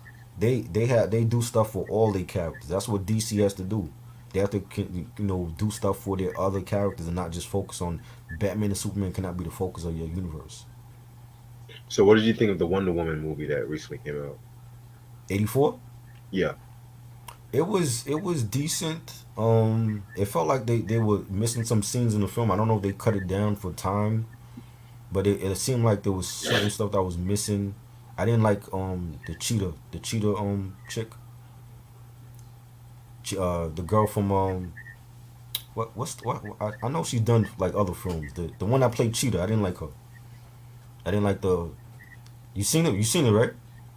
I mean, I'm asking you because that was like a Mm. controversial movie when it came out because a lot of people did not like the movie, and It since was you, it was okay. I wasn't like Wonder Woman. The first one was decent. I don't know. I don't care for the villains that they picking for though. And I know she's fought other villains. Like I think she got killed by Darkseid, if I'm not mistaken. Like I would rather her, have better villains. I think they picked the right girl. Gal Gadot. She has that Wonder Woman look. She's a good Wonder Woman. I thought 84 was decent. To me, I liked it better than the first Wonder Woman film, but I think there was stuff missing in that 84 film because they had it on the shelf for like a whole year before it came out.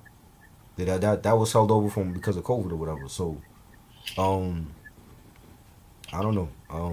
I think moving forward, if they do a part three, they gotta give her better villains. You know what I'm saying? But we'll see.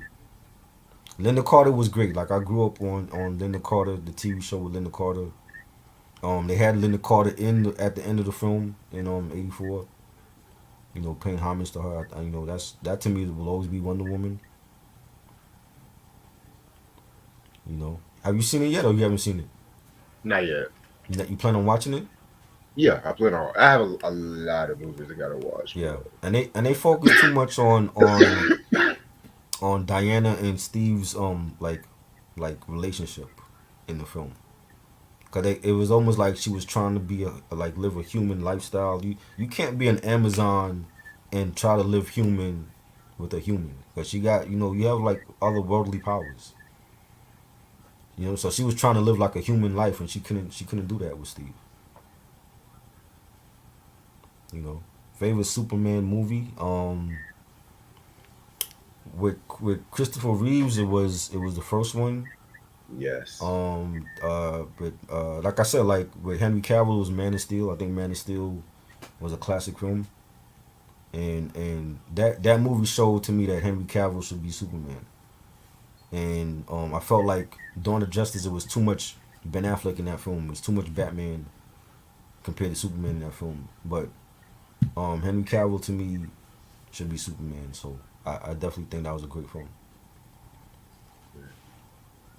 You Yeah, know. the first Superman movie to this day is Yes. phenomenal. Have you seen Man of Steel or no? Not yet. That's a great film. I think you would like that one. Yeah, I think you man. would like that one.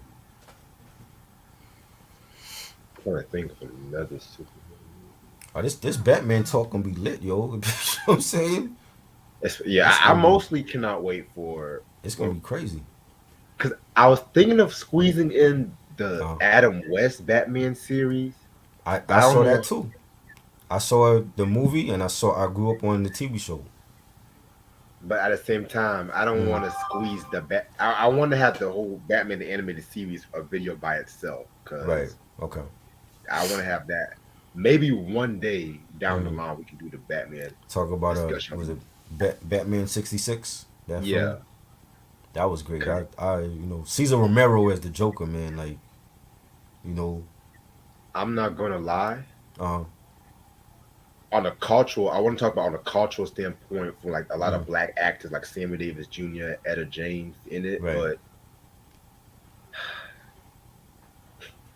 I it was so bad it's good. That's all I'm gonna say. Well, I mean, it's the Cause '60s back then, so yeah, you know. but this is the Dark Knight we're talking. I don't want to I see know Batman. I don't want to see Batman doing the. It the was like one Watusi. of those cheaply made. Like I get it. It was a lot of Mm-hmm. '60s shows that had those laugh Right. tracks, the hijinks. I get it. Mm-hmm. But even as a kid alone, Right. because my first exposure to Batman was literally Batman the animated series, Right. and that too. Mm-hmm.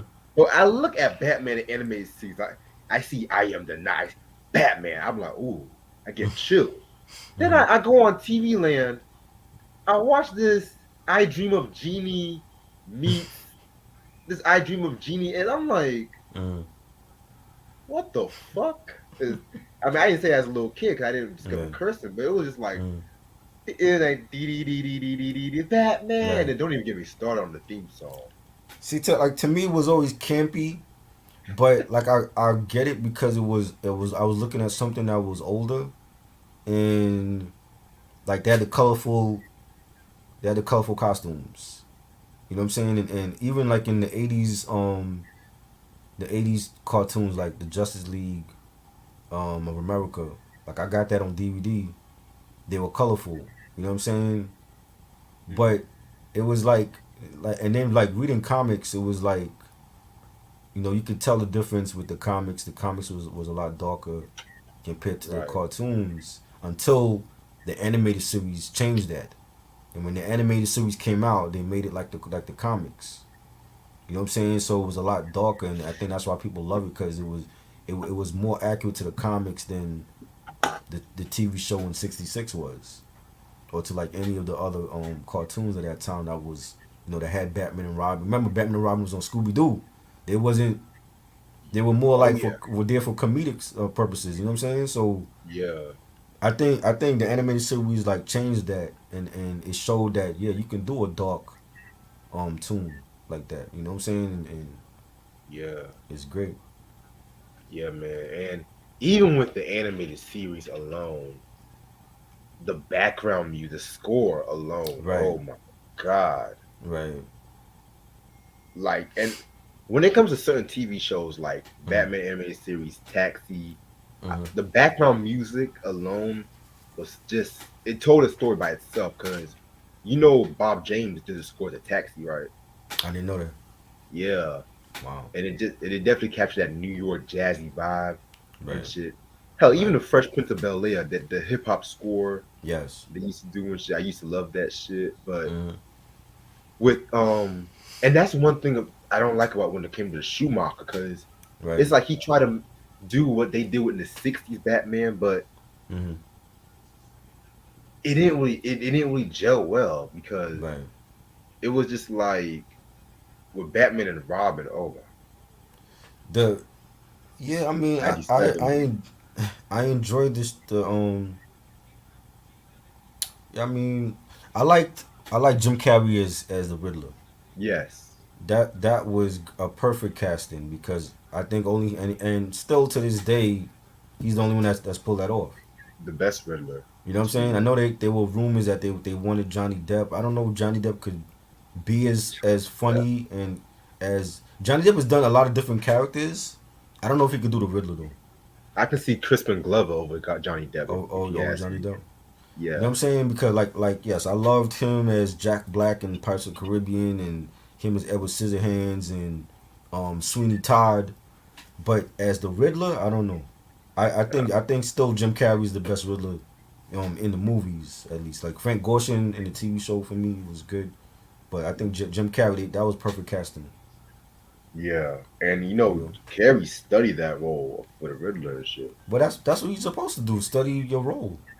But that's why him and Tommy Lee Jones almost had a. I think they had a fight on the I set heard too. about that. Yeah, they didn't get Yeah. along. Wow, that's crazy. But yeah, man, and like I said, with Tim Burton alone, Mm, man. But even though as much as I would praise Tim Burton, right, there was some shit I have to talk about with Tim Burton's movies. There was some shit I have to talk right, about too, because sometimes he likes to change the characters' backstories, right. or as I would say, Tim Burtonize it, as I would say. Like what he did to Alice in Wonderland alone was I just didn't like that. Yeah, oh my god. that I didn't like how I, he did that. I love Tim Burton, like Nightmare Mm, Before Christmas, yes. Beetlejuice, all the Mm, movies, classics. But right. there's some shit I have to talk about, like some shit alone. He just try. Sometimes he tries to Mm-hmm. be too Shakespearean Right. at certain times too, where it sometimes might come off. It might sound good on paper, but it might come Right. off cheesy and But shit. even like when he did the movie for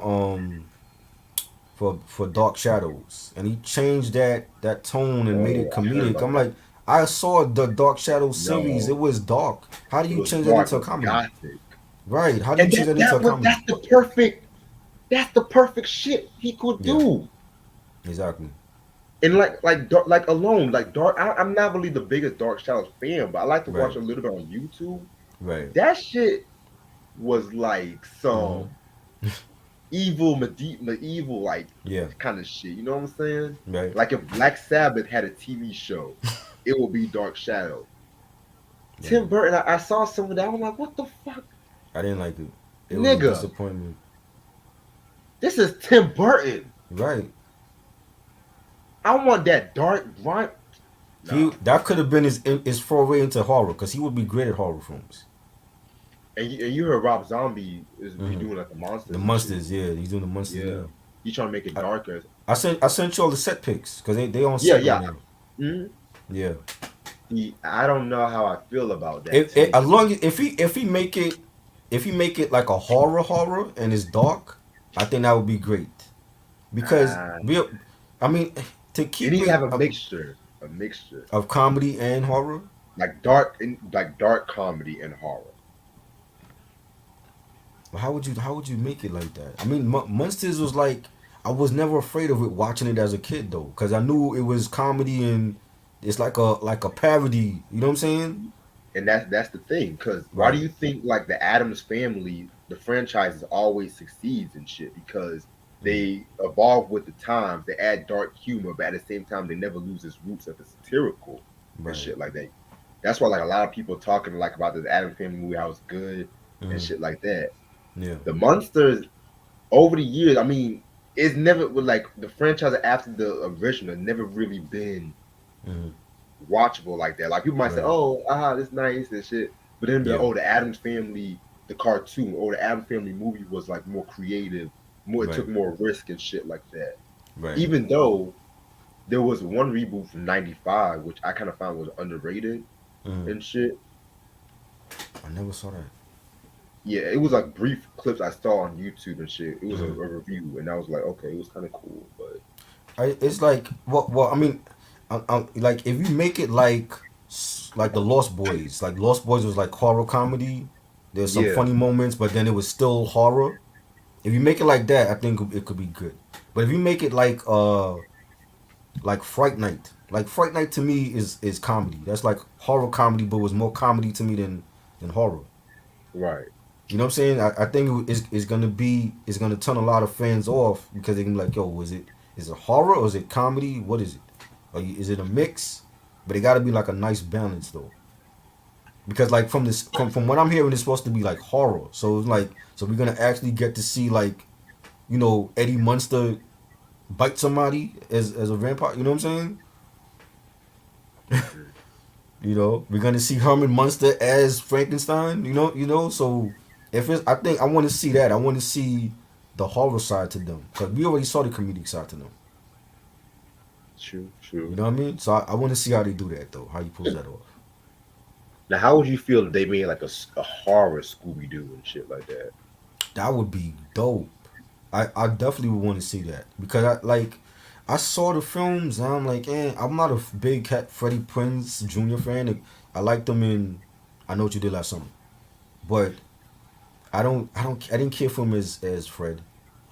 I You only like the know, first Scooby Doo movie. right? The guy that played Shaggy from Scream, I think they picked the right casting for him, Yeah, and I forgot who played. Who was it? Sarah Michelle Gellar played Daphne, right? yeah, yeah. Yeah, I think that's how they met because like they got married or whatever. Um, so it was okay, but I think like if they made like a horror Scooby Doo, I think that would be dope.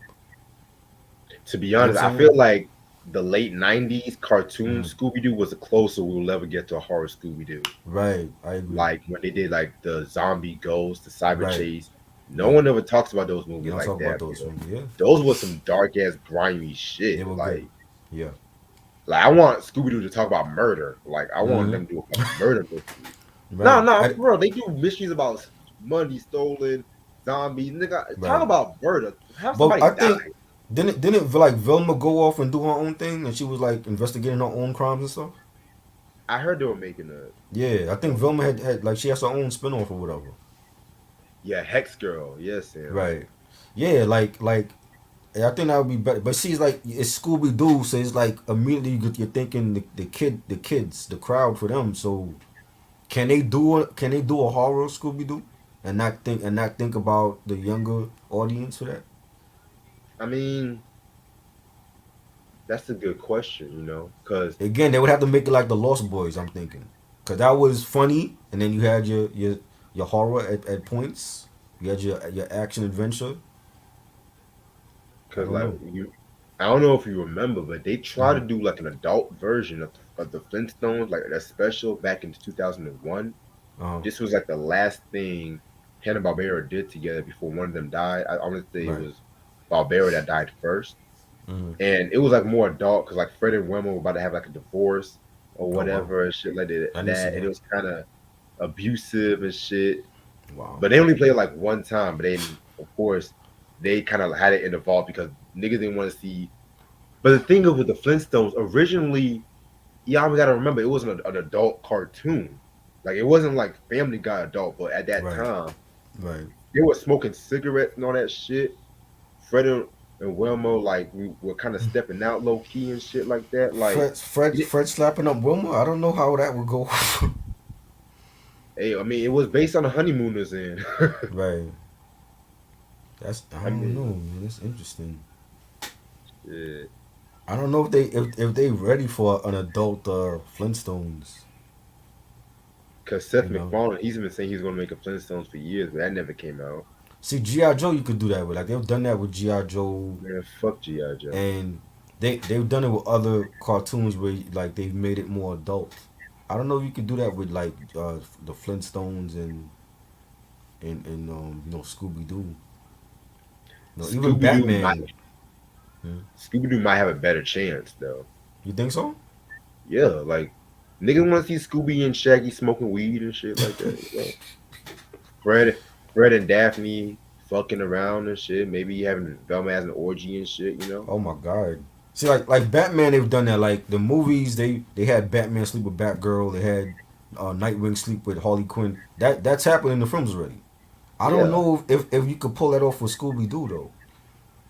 man, I'd rather see that than all these whack ass Scooby Doo shit they Is coming out is now. this is this still an adult crowd for Scooby Doo or are they all gone? Yeah, They like still there? there's still an adult crowd. Like I literally, I remember I was driving to Greensboro. I Oh, saw these motherfuckers had decorated their whole van like the mystery van and shit like oh that. wow, Dead wow, ass and shit. that's crazy. I beat my horn. I was like, yo, where the Scooby snacks at? Ronnie said, "What you got against GI Joe?" I just felt he was a corny motherfucker. I just felt You GI Joe know, was. GI Joe's like an elite group of characters besides just one person. I know I Mm. know, but every time I see GI Joe's always that white muscular motherfucker and shit. So Sergeant Slaughter. yeah, whatever his name is, whatever. I don't want to see that shit. Army, me joining the army because of He GI Joe, and then me he not a dying. part of he was part of the like the early '90s, late '80s, early '90s line. He not a part of them no more like that. I don't give a fuck. I don't give a fuck if Samuel Jackson plays GI Joe. I Oh don't my give a fuck. god, he would actually be good. I could see Samuel Jackson playing like Roadblock or something.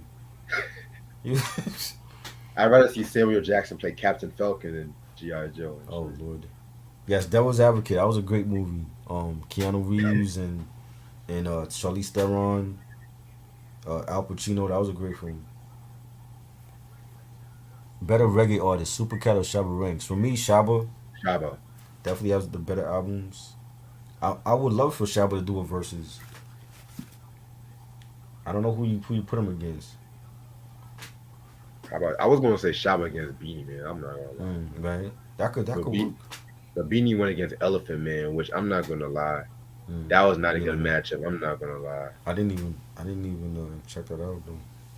Wait, was it Elephant Man or Bounty Killer? No, it was Elephant Man. Yeah. Al Pacino, Maybe yeah, Al Shaba can Pacino. do what D'Angelo did and have like a concert because Right, not a lot of people don't really know about Shaba like that, and they can really right, reintroduce dancehall right, besides what this little trash Drake is doing and shit. right. I don't know. Matt Cobra. What about him? Can he do a versus? That's Mac. Hold on, let me look at Mac Cobra. I only got one of his albums. I ain't got the rest of his joints. I was thinking more like Shaggy on some real Shaggy, shit. Shaggy. Now, what about Shaggy and Sean Paul? Man, fuck Sean Paul. No Sean Paul. So you're not Sean a fan of Sean Paul, Paul. I would put Sean Paul. I would have put Sean Paul against Elephant Man, but to me, Shaggy against Shaba, that would be a doper matchup because those were like two of the Right. biggest dancehall niggas in the '90s and True. shit. True. Carlito's Way or Donnie Brasco? Definitely Carlito's Way. Donnie Brasco is good. I actually got Donnie Brasco on DVD. That was a good film. Yeah, Carlito's Way was great though. I mean, I have nothing against Sean Paul. It's just I hate how everyone thinks him as dancehall and shit. It's I mean, just, I mean, for the early 2000s, he was the guy. he was You the know, only guy. you know. I mean, But you had dancehall Baby in the Sham. 2000s, Baby Sham was out there. You had I hate you didn't like trash, Baby Sham. trash. You had Shaggy was still out there with It Wasn't Me. Okay, Um, okay. you had who else? What's the dude name? Um, you had Lady Saw. She was still out there. I haven't You heard too know. much of music. Yeah, it's been a minute. You had Sizzler, um, Trash. Vibes Cartel, Movado, Wayne Wonder, right? Wayne Wonder. You know, you Wayne had on like this trash. you didn't like the Curry Little. You didn't like none of these people. Nah, because it was just at that time, dancehall was like microwaved, Americanized. I Yeah, liked most of my dancehall in the late '80s, '90s. same. Yeah, 2001 is pushing it. yeah.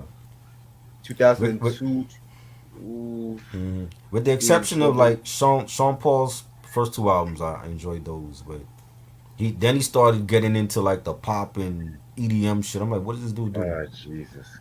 And then he had a mohawk for a minute, and I'm like, oh no, I don't I don't care for Sean Paul shit right now, but in the past he had some hits definitely. All right, let me stick to my Patra, Shaba, Right, Elephant Man, right. Beanie. Mm-hmm. Um, what was that one cat? Mm. One cat, Bears Hammond. Let me stick to them Yes, niggas. Cableton. Yeah, Cableton was good. No You one know, talks about Shaba's '95 album though. no, they don't. We No need to talk one about that. talks about that one. We need to talk about Nobody. that for sure. That might We be need to my talk about favorite one. That shit my had ghetto favorite. life in it. Yeah, that was good. That was good. My favorite is Extra Naked was great. Woo! I love As Raw as Ever. That was a great one. Ross Evanson, seminal Um, classic. yeah, man, he got some joints. Shabba definitely could do a verses, man. He got hits. Yeah, man. Like, and mind you, all them albums were before Mr. Loverman. Like, as raw Right. as ever. Yes. Yep. He wasn't just Mr. Loverman, that hmm nigga. They know No him for one talks that. about House Call. House Call with Maxi Priest, classic. Maxi, that's another one right there that does not get Yes, his props. Maxi Priest definitely, Maxi definitely. Priest. I agree. I agree. Yeah, dancehall reviews come in November, y'all. I'm Yes, telling y'all. definitely. It's We got to November. start doing some reggae shit, man. Yes. You know. Dancehall slash reggae. Let me say that. Yes. Super Cat, Dolly, My Baby, or Mr. Loverman. I'm going with Mr. Loverman. I love that song. It was a great one of That's a Shabba's hard one. best singles. Super Cat joint was fire. The remix has Puffy and Biggie and Third Eye. yeah, Jesse Third Eye West. There's a video for that. Yeah, I'm gonna go Um, with Mr. Loverman because Puffy's verse kind of shitted on the remix I, and I shit. remember I remember actually being in the record store looking for that single and they didn't, they didn't have it. It was like sold out, you know. So I never got it. In terms of Desmond, success, mm, oh, go ahead. now go ahead. I was saying, in terms of success, I agree with Ronnie though. Yeah, definitely. Chaba was huge. Desmond Decker or Millie Smalls. Wow. Yeah, I don't know either, man. Now I never heard of them at all. I probably know their song when I hear it. Still, Sam let just me look up some. Sam just putting out the unknowns out there for us. Now, please do. Let me put me on some shit, man. Right. Bounty Killer, that's the dude. Bounty Killer, yeah, Bounty Killer was dope. I did watch Buju, that one. Yeah. yeah, Buju Benton. Yes. Yes. The Yes, Shaba against Buju. That would be a good matchup. that would have been epic. Yeah. I love His Buju stuff. his '93 album was Voice fire. of Jamaica, yeah. I have that one. Yeah, Voice of Jamaica was great. I love that Um, song Commitment. That was my yes. shit. He got a song with Busta on there. That was dope. Yep. Early Busta Rhymes is on that. Yeah. Um, Wicked Make My Act. Day. Make My Day was my joint on there. Deportees, that was a dope joint. That album is nobody talks about that shit. No. You know. We also got to talk about Patra. We got to get Patra some love. Yes, Queen of was it the Queen of the Pack? Yep. That was fire. I have the second album. What was it called? Center of Attraction. That was dope. I need that one. Yeah, that one. That's the Uh, one with Aaron Hall. Aaron Hall is on that one, bro. Salt and Pepper. yes. Israelites Uh, by Desmond Duck is a classic. I gotta check that. Sister Nancy. Okay. yeah. I know Sister Nancy. Yeah. Yeah, the song with Mobb Deep, Deadly Zone. That was fire. That There's a came out video. in like '97, right? Yeah, I believe there's a video for that one. I want to say, cause I remember it was a single. Yeah, I don't even know if that album is available no more. Yeah. A lot of dancehall albums Yeah, are out of print. it's out of print. I was so fucking happy I found that one Shabba album and shit. Yeah, man, his shit is all out of print. Yeah, man. But even when it is here, like when it comes to the reggae albums and shit, it's hmm like of course they would have the Bob Marleys, Right. but it's like that's why I like to go in Carolina store because I found like the Peter Tosh one, the legalized hmm the joint. Right. 98 it came out. Yeah. Okay, cool. I'm gonna stay on for another 10 minutes, by the way. Yeah. But yeah, man, like dancehall, like it's just like once like they were trying to get into BT, like a lot of dancehall artists were trying to get that American hmm airplay, and they were trying to add like the hip hop remixes, like Right. that one joint Buster did. Oh hmm shit! And the reggaeton started Oh coming yeah. out, which I fucking hate. Reggaeton trash. Shit, it's Mm-mm-mm. like that's like the bluegrass of reggae music, if you ask me. Bluegrass or reggae music. Shit. That's funny. Have you Yeah, heard that's about when Shorty? that's when you had Nori doing that stupid ass shit, man. Like, Yep. And Nina Sky but and I never really Tony. heard Nina Scott though. Tony Touch. He did a reggaeton album. That actually was decent because it wasn't all. It wasn't. He didn't use the same beat. Like he used like different. It felt like a fusion of like hip hop and reggaeton. But I actually have that one, the reggaeton album. That was I might actually need to check a that good out. one. Yeah, but other than that, I wasn't a fan of reggaeton like that. This is a good question. Would y'all Mm. consider Wyclef a dance hall artist? No, Wyclef, he's done mm, features though.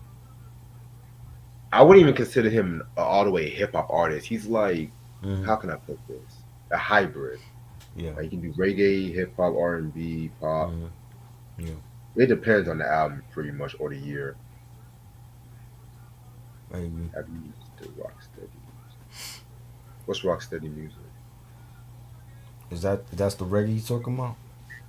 The Stone Love reggae? You mean? Shit, I thought he was talking about the Whisper song for a He minute. said I prefer ska over dancehall. Yeah, ska's pretty good, but I need to listen to more ska music to be real. Right. I'm not gonna lie, the Clash kind of got me into ska. To be real Right. with you, yeah, we gotta do some Lee Scratch Perry shit too. Yeah, for sure. Now, I'm loving this jazz, reggae, dance song. I'm loving this and Right? shit. For real. We can't always talk about hip hop. You know? Correction, '90s hip hop. 90s hip hop, right. 90s hip hop. Yes. Cause What I up, DJ told you, Tim? Was good. what's up? Tim? I told you I was gonna get more into like old school, like Mm. early '80s pre Run DMC hip hop. I told y'all niggas Right, that right. shit. Yes. It's needed. It has to happen. Like I You said, no know? one's doing this shit. It's always Illmatic, Illmatic. It was written. It was written. I Ready can't to talk die. about Like, those oh, those albums no more. We already talked about those albums already. It's like, what more do people want us to say about Illmatic and Ready to Die? You know? it don't even have to be a classic album. Just talk about like an album Hmm. that was a success. Like, give me a Right. 1993. Give me that one. I love that one. Like, where's the love for Naughty by Nature? Underrated. I don't Das know. Effects. They need a versus too, Naughty by Nature. Yeah, somebody was saying like Naughty Yeah. by Nature versus Das Effects. I would That'll love work. that. That'll work. For sure. But low key, I'm not gonna lie. Naughty by Nature would shit all over Das. Yeah. They have the bigger anthems. If Das just sticks to their first three albums and maybe some features that they did with EPMD and Redman, they might can Right. hold on. Right. Just leave those last two albums alone. Mm-hmm. I agree. Yeah, we need to talk about some DOS effects Yes. too. You got Yes. some albums in your collection? I got the first one and I got Hold It Down. The second one I had straight up Suicide on cassette though. I never bought it on CD. I was so close on getting Straight Up Suicide, Mm. but some stupid ass nigga got it before me and shit. But Wow. I, DJ I Tim hope said I I've hope been. that Mm, I hope that edition scratches on him and shit. Tim said I've been listening to Mac Miller all day. I love Mac Miller, man. Love his music. I'm not gonna lie. Uh, I don't really listen to a lot of Mac Miller's music, but I like his production. That's yeah, his production was dope too. yeah. Yeah. But he's the dude I made guesses he can get his flowers Right. compared to cough cough pop smoke and shit. Oh Lord. Screwball Y2K. I still got a mail reg that Y2K vinyl. I didn't mail it yet. The Yeah, Screwball joint. yeah. I've been Yeah, waiting that for was that dope. one. Yeah, I gotta mail that off. That could be my birthday present. Let me stop. Yeah. Mail that off. Man. Cause they shit is out of print anyway, so anything Screwball is out of print already. The Spinners or the Whispers? The Whispers Whispers. Yeah. top Talk five about in my Cool G Rap. opinion. Cool G Rap and DJ Polo. Have we done any Cool G Rap? I think we did Cool G Rap and DJ Polo already. I know I did that review years ago, but we Yeah. never done the album together. Right. We did like I thought we did like the whole discography. Breakdown, yeah. Breakdown, okay. Mhm. Yeah, that was Wow. when I had the Gumby at that time, y'all. The I had Gumby. a Gumby that time, so don't be surprised when y'all see me. It's like, oh shit. You stupid. Had a Gumby and the Malcolm X Polo. I remember that review because Right. at one point everybody was like, everybody was like, "Oh shit!" That was like Mm. Freifer that review and shit. I was like, "God damn, y'all must love this album." That's funny. Yeah. Looking like Bobby Brown and shit. Looking like Bobby What's Brown your going to DJ Tim? What's your favorite Mac Miller album? I forgot to ask him that. Are you still here? rest in peace, Mac Miller. Yeah. They just put out a documentary, like a little documentary for him too. I heard about that. Like, cause the Faces album, I think the anniversary was like last week, and it was going to vinyl the first time ever. That's So the they did black and like, white album, right? no, that's the yellow album cover. Okay, I There's know like different colors on it. Um, I heard it when it came out like years ago, but they put it on vinyl for the first time, and they had like all this unreleased footage of Mac Miller and all that. So I thought it was nice, a nice tribute from the Tramps Love Epidemic or the OJ's Love Train. OJ's, I never fuck with the Tramps. you know, like the Tramps. I have a couple of Nah. their stuff. The Divine Feminine, yeah, that was a solid album, yo. That was dope. I like the Cinderella song he did with Ty Dolla Sign, and the We song with CeeLo. That was dope. You know, he's another one. Like I never heard like a whack Mac Miller album. Like I thought all his albums were solid. The mixtapes, you know. Yeah, yeah. Like I said, Mm, I admit I never really got into his music, but I never right, really thought he was whack right. just based off what I heard and shit. Mm-hmm. He could definitely spit, man. He had bars, you I'm know. just not one of them niggas that jump on a Mm, dead rappers bandwagon when they right, obviously know about the rap. You know what I'm saying? right. Mac was always good, man, and you know, and he's done stuff with like so many people in the game that respect him, and you know what I mean. Yeah, I want to hear that Mac Miller and Madlib album. Madlib said he have the album done already, so who knows when yeah. that come out. Didn't he say that he was waiting on his family to authorize Yeah, that he one? said yeah because the family has control of the estate, so I don't know when we'll get that. Tim said the first album I got into was Mac Miller. Watch movies of the Sound Off was dope. I enjoyed that one. My favorite is like Blue Slide Park. That's in the Kids mixtape, Best Day Ever mixtape. Macadelic was a classic to me. Sean Price. What about Sean Price? Sam said Sean Price. I don't know what he's saying about Sean Price. I guess when I said dead rappers, I guess he's a Oh, person. Sean Price. Oh yeah. Sean Price definitely, man. He kept boot camp like relevant. Definitely Sean Price, man. I don't Yeah, think boot camp will ever be the same without him. no, I believe that You too. know. Shout out to boot camp though. Like I love their music though, but they lost a great one with Sean Price. Alchemist for He did a song with Mac Miller. Oh yeah, that's right. I forgot the name of that joint. I think there's a video for that too. I forgot he did a song with Sean Price. Alchemist or Pete Rock. Oh man, Pete. come on, that's two of my favorites, yo. I gotta go with Pete, but Alchemist right now is dropping like flawless shit. He did Conway's new song. You know what I mean? From his Conway new album dropping, and Alchemist don't disappoint, man. You know. DJ Tim said I seen the Rick James movie, it was crazy. Yeah, the documentary that was great. That was a Shit, I great had review he did. about that on YouTube movies and shit. You watched it already? You watched it, right? Yeah, we did a review on it. Yeah, yeah. The review was great. A lot of people showing that love. That's what's up. Yeah, That was great. I know they cut stuff out that documentary, man. I know. Oh shit, the shit that they had in that was retarded. Rick was living the pimp life, man. Oh man, you know that made me want to go back and bump some Rick James. I'm like, I gotta go back and bump some Rick James and Mary Jane girls after watching it. You know what I'm saying? Hell yeah. I'm like, shit. And so many people sample his stuff. Oh yeah. You know, that was a good one, definitely. Showtime is on the money with these documentaries, man. Brownsville or Canarsie? What kind of question is that? Brownsville or Canarsie? But it got to be Brownsville for me. I went to school in Brownsville. And I'm closer to Brownsville and Canarsie right now. So, favorite DJ MC duo: Eric B and Rakim, Boogie Down Productions, Koji. Favorite MC and DJ and MC, Pete Rock and CeeLo Smooth for me. Love they stuff. It's a shame we only got 2 albums from them.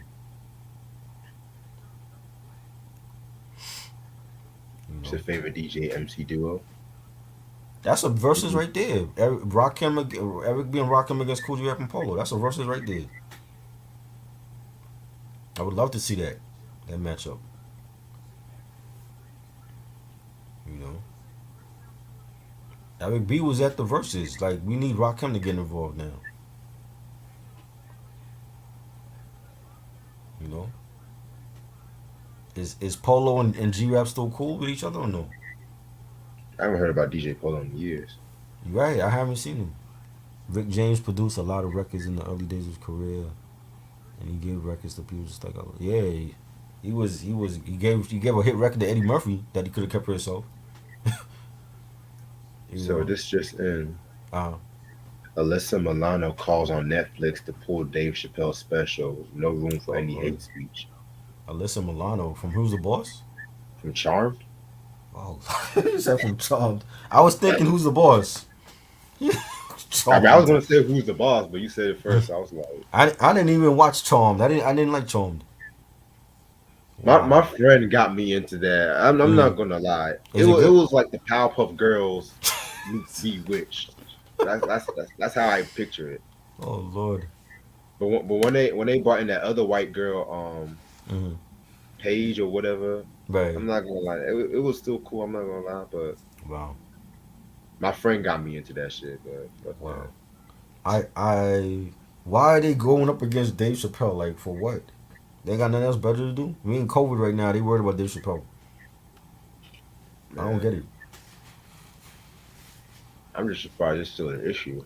I felt it Right? by I'm like, now. why is it still an issue? Like, what did he say that people are offended by? R. Kelly federal trial. Oh wow. Of He course, has it's a another show. trial?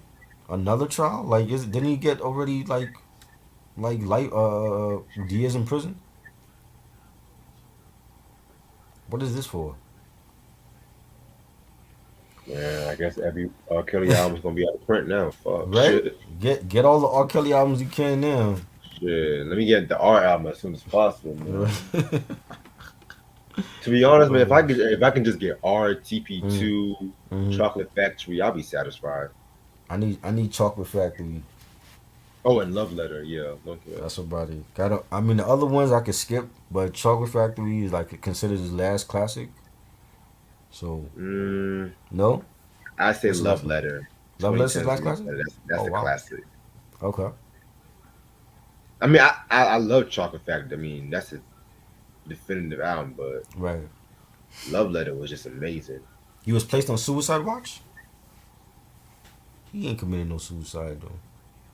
I think he gonna snitch on the whole industry. That's how he gonna get his sentence reduced.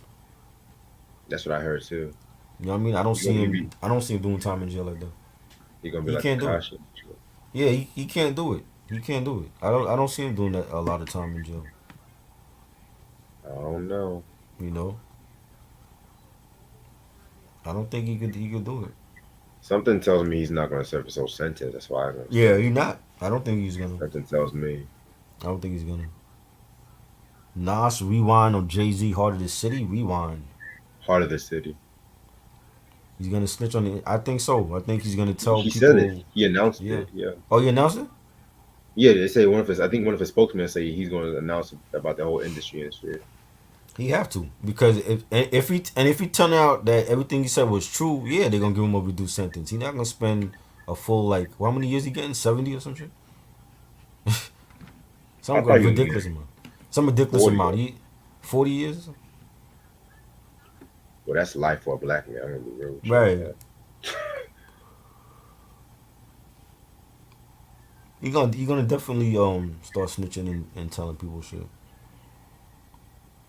I'm pretty sure it's more than just him that's doing that shit. So you I know, just want to know what can cause somebody to touch a little kid. That's all I want to know. right? Actually, scratch. I don't even want to know that shit. No. That they troubled in their mind. Like they might have been through that same shit. You know. Hey, so it's some not all girls, but some females are freaks because they've been molested when they were young. You know, if they've been through some type of molestation from a family member or a friend, when they older, they're gonna end up being like the most freakiest. Mm. How y'all feel about TLC a long time ago doing the message of the song? I'm not too proud to beg and the younger kids singing it. Like when TLC came out, I was like what, like 13. That didn't bother me. I mean, I think kids already know about sex and it's a different era now. They're younger and they know about it compared to back in the day. Sure, I love that You song. know, when we had that talk with our parents and kids being on the internet, kids gonna find out a lot of shit. So be like, shit, Ain't Too Proud to Beg was great. I think they did the right thing for women. Like when we talked about the first album, just empowering young women.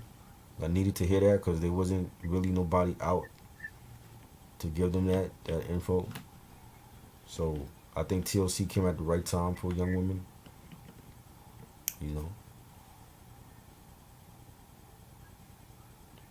I mean, I ain't say I was doing Carlito's Way. I said it was a good film. I'm not doing every damn movie review on here. I'm just gonna be certain ones I do, and that's gonna be down the line. We just is Halloween month. We talking Halloween horror films here. It's time for Carlito's Way. Can you review Millie Jackson? Y'all want everything. Shit. Anyway, anyway, yeah, I'm about to head off right now. Shit. Yes. They're gonna ask us to review everything, yo. Yeah, I gotta do See, some we thesis we work. focus on October here. Let's focus on Halloween shit here, and then we worry about Carlito's Way later and Millie So, Jackson. you're gonna text me the next horror movie, right? Or The next horror film, yeah, I'm gonna text you the next horror film. Cause okay, cool. that's one that's underrated, and I don't know if anybody saw it. Yeah, So I got you. that'll be next week. All right, all I right. mean, So I'm gonna announce what yes, I got going on. yes. So just to let y'all know, tomorrow I am actually gonna go to my state fair tomorrow. I do plan on being back around 11 so I can do this fucking review. Mhm.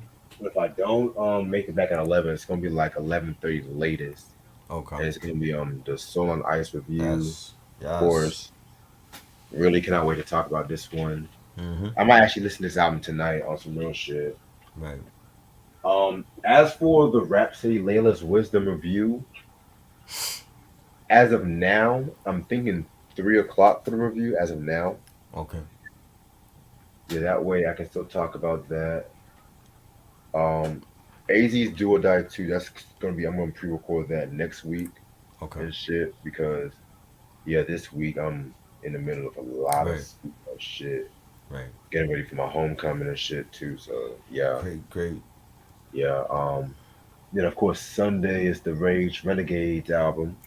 Yes. The Yep. last album of Rage. It was 4 albums already. Damn. Yeah, man. It's crazy.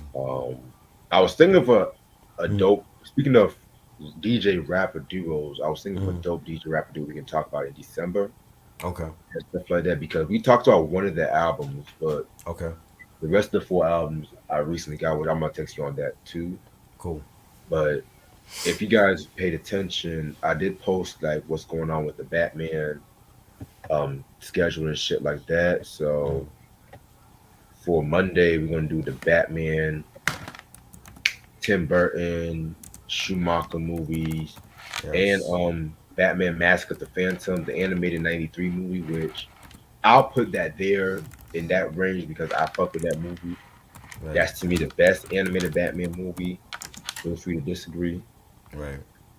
Tuesday, we're going to talk about like it's like a appreciation of Batman the animated series, Mm-hmm. favorite episode, favorite moments. I'm going to talk about some trivia, the Right. process, how they made it. Just know it's an appreciation movie, Right. Um, Wednesday is going to be the only review. It's going to be the double review between Prince Batman, the Right. Batman soundtrack, and the Batman Forever from '95. Right. And Thursday is going to be the Nolan movies, Yes. Dark That's Knight. all next week. Yep. Wow. And then I'm going to do like a pre-recorded of the Joker, but that pre-recorded of the Joker might be that weekend and shit too. So I don't know exactly when All right. it's going to be that weekend. And then Dope. Halloween, I got a dope Halloween Yes. album, which I mentioned, but y'all forgot Yes. already. But I want to keep Dope. that under wraps. You know what it is, right? Yes. Yes. I think you Okay. told me. I might have forgot. It's an anniversary. That's all I'm gonna say. Okay. Oh yes, It's you a did tell me. Yes. Southern hip hop classic. That's all I'm Dope. gonna say. Dope. Dope. Okay. Yes. But yeah, we're gonna end off October with a bang. Yes. Great. Halloween, Batman. I got a lot of Halloween energy for some reason. I just feel like discussing a lot of Halloween shit. So this is For the real. Crow. You can get the Crow on Blu-ray. It is on Blu-ray and 4K. This is the DVD, the two disc DVD set. Classic movie. I love it. Yeah. What else you were saying? I gotta actually get my Halloween costume in together and stuff like Right. that. Right. Yeah, man. I'm about to go get some glitter tomorrow. Shit. Dope. Dope. Shout out to 80s, 90s, and 2000s vibes. That's the crew. Follow us on Instagram. Follow the YouTube channel. Follow us on Spotify. We're doing a review for Halloween Kills, the new Halloween film out now with Jamie Lee Curtis. We're doing a review on Spotify for that on this Friday. So the link will be up by Friday night or Saturday, the latest. But follow us on Spotify. We just did a Halloween discussion last week on Spotify. So check us out. We're just talking about great old school hip hop, like we do on here and on Reg's channel. Old school hip hop, old school music, and movies and stuff. So follow those social media platforms with us. Next. Yeah, Yeah. text me the name of that Spotify too because my Okay. Spotify is active at the moment. I'm gonna send you the link for last week show, and then on Friday when we do the Halloween Kills review, we do that. Oh, okay, bet. Yeah. All right. All Appreciate right. this, bro. It's No fun. doubt. See you all tomorrow. We discussing Razcast Soul on Ice. That's gonna be great. I can't wait. Peace. Peace.